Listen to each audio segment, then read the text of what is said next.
Rain streaks down, reflecting the flickering streetlight in the diner parking lot. Inside his worn car, Jake slumps, his face a canvas of exhaustion under the dim light. The diner glows warmly, a beacon of comfort against the dark, rainy night. Each raindrop catches the light, a ghostly dance around Jake's isolated figure. Weariness permeates Jake's posture as he sits alone, the diner a world away.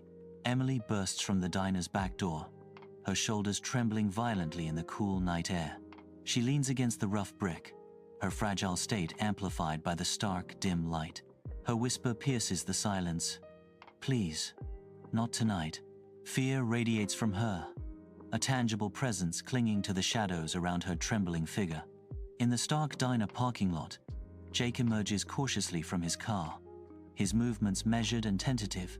He calls out softly, testing the air with her name. "Emily?" Emily visibly startles, her body tensing at the sound of his voice in the empty lot. Recognition dawns in her eyes, and a subtle relaxation washes over her as she identifies Jake. She turns slightly, her expression a mixture of relief and lingering apprehension. The silence hangs heavy between them, charged with unspoken emotions and unresolved tension. Under the diner's harsh fluorescent glow, Emily shivers, her arms a tight shield against the cold night. Her eyes reflect a plea, vulnerability etched into every line of her face. Her voice trembles slightly in the night air. Can you drive me home, please?" she asks, her voice barely audible. The asphalt glistens with a thin layer of moisture, mirroring the uncertainty in Emily's eyes. Under the harsh neon diner sign, Jake stops, his shoulders slumping under a weight of exhaustion. The diner's garish light reflects in his weary eyes as he scans the empty parking lot, a sense of desolation washing over him. A tremor runs through him, a visible manifestation of fear and uncertainty battling within. His voice cracks with vulnerability, the question hanging in the air. "So, where do I sleep?" The silence of the night closes in around him, amplifying the uncertainty of his desperate plea. In Jake's car, headlights slice through the night, illuminating a road empty and quiet, leading Emily home. Inside the vehicle, an unspoken tension fills the confined space, a heavy cloud hanging between Jake and Emily. The dashboard lights cast long shadows, accentuating the silence that stretches, thick and uncomfortable.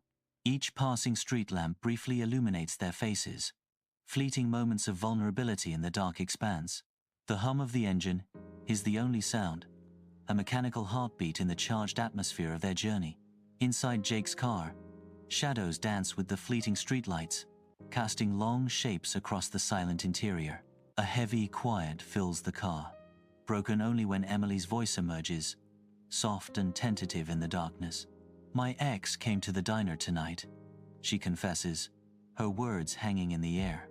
The weight of her unspoken emotion settles in the dimly lit space, thick and unresolved. Inside Jake's car, shadows dance across Emily's face, dimly lit by the dashboard lights. Her eyes reflect a storm of fear and anger as she struggles to speak. She recounts the chilling events, her voice trembling with suppressed emotion. "He won't leave me alone," she whispers, her words hanging heavy in the air. A visible shudder runs through her as she recalls the night's encounter. "Tonight he grabbed my wrist, just enough to remind me he could," she says, her gaze distant. Under the cloak of night, Emily's humble house stands quietly, a silent witness to the unfolding drama. Jake and Emily are silhouetted against the soft glow of the porch light. Emily is motionless. The air crackles with unspoken tension, her anxiety a palpable force in the stillness.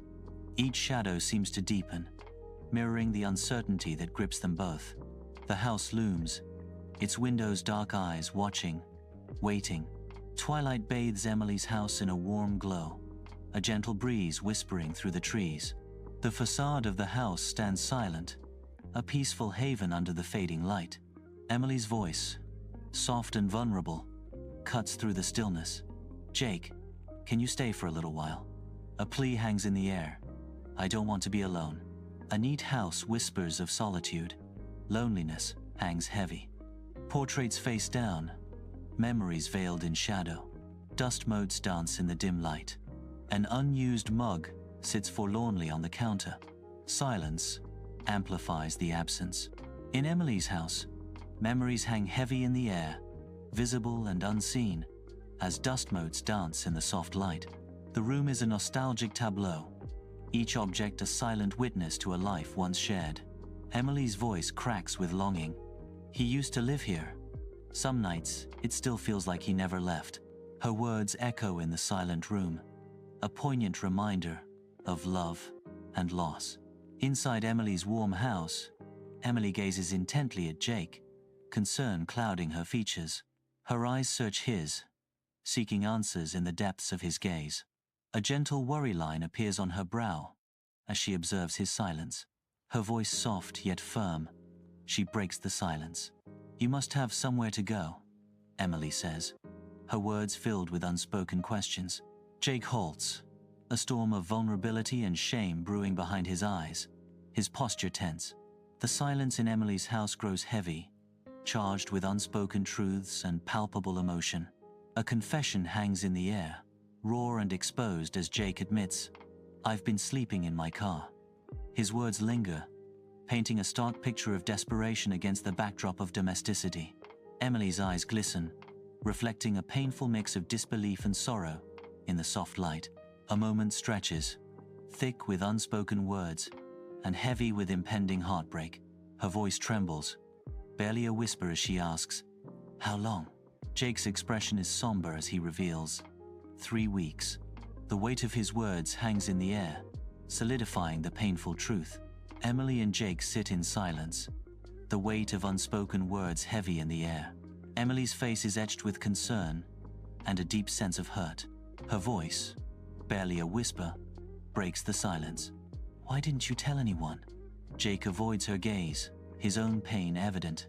He finally speaks, his voice thick with emotion. "I didn't want to be a burden." The quiet room amplifies the vulnerability in their exchange, a shared moment of raw honesty. Bathed in soft light, Emily graces her kitchen, a haven of domestic tranquility. With quiet grace, her hands instinctively reach for ingredients, preparing to make soup. A gentle hum fills the air as she moves, each action deliberate and full of care. Her brow furrows slightly, a hint of unease momentarily clouding her expression. In a soft, barely audible voice, she whispers, "Jake, you're not." Inside Emily's home, a simple bowl of soup becomes a symbol. Emily offers the soup to Jake, her eyes reflecting warmth. The soup is a gesture of kindness, healing unspoken wounds. In a shared moment of understanding, Jake accepts her offering. In the dimly lit room, shadows dance on the walls of Emily's lived-in house. Emily gestures toward the couch, a haven of comfort in the uncertain night. Her voice soft yet firm, Emily offers reassurance. "You can sleep on the couch. It's safe here," she adds, her eyes reflecting a deep concern and protective warmth. In the quiet of Emily's living room, Jake's eyes are wide, battling insomnia on the couch, his gaze lost in the ceiling's expanse. Emily rests calmly on the floor, her head gently against the couch, an aura of serenity enveloping her in the dim light. The contrast is stark, Jake's restless energy versus Emily's peaceful stillness, a silent dialogue in the night. Shadows dance around them as the room holds its breath, a quiet witness to their unspoken emotions. The stillness amplifies the tension of Jake's insomnia, highlighting the deep connection yet separate struggles of the pair. The clock marks 3 a.m. in Emily's living room, shadows dominating under the faint moonlight. Silence hangs heavy, broken only by the soft rustle of curtains in the night air. A sense of unease permeates the room, every corner cloaked in mystery. Emily's voice pierces the stillness. "Are you awake?" Her words echo softly, revealing a vulnerability hidden in the shadows. "I feel safer with you here," Emily whispers, seeking solace in the darkness. Sunlight floods Emily's kitchen, casting a warm glow as she moves with a newfound lightness. Beside her, Jake experiences a rare and grounding steadiness, a silent acknowledgement passing between them. Together, they begin to prepare breakfast, a shared purpose weaving through their quiet movements. The kitchen transforms into a stage for their silent ballet, each action a testament to their unspoken bond. In the heart of the sunlit kitchen, a sense of peace settles as they create a haven of shared moments. Morning light floods Emily's house as Jake prepares to leave, the scene filled with unspoken tension. Emily's gentle touch on Jake's wrist speaks volumes, her eyes reflecting a deep sense of urgency. Her voice is soft but firm, a desperate plea hanging in the air. "Don't go back to your car." Jake pauses, his expression shifting from readiness to concern, sensing the gravity in Emily's warning. Sunlight casts long shadows, amplifying the unease as Jake and Emily share a loaded, silent moment. Sunlight floods into Emily's house, highlighting dust motes dancing in golden rays. Emily's eyes, though red-rimmed, reflect a newfound resolve. A watery smile graces her lips, hinting at a fragile hope. She gathers her strength, preparing to face the day. "Because last night you made me feel safe," Emily says softly, her voice filled with emotion. "And today, I want to do the same for you," she adds, her eyes shining with determination. Weeks later, Jake and Emily stand in the diner parking lot, the same place where their story began. Dim light from the diner windows casts long shadows as Emily gently squeezes Jake's hand. Emily's soft smile reflects the memory of their first encounter. "Funny, you asked where you would sleep," Jake responds, his voice full of emotion. "I guess I found my answer." If this story touched your heart, share it with someone who believes kindness can change lives. Like, comment, and subscribe for more cinematic, heart-touching stories.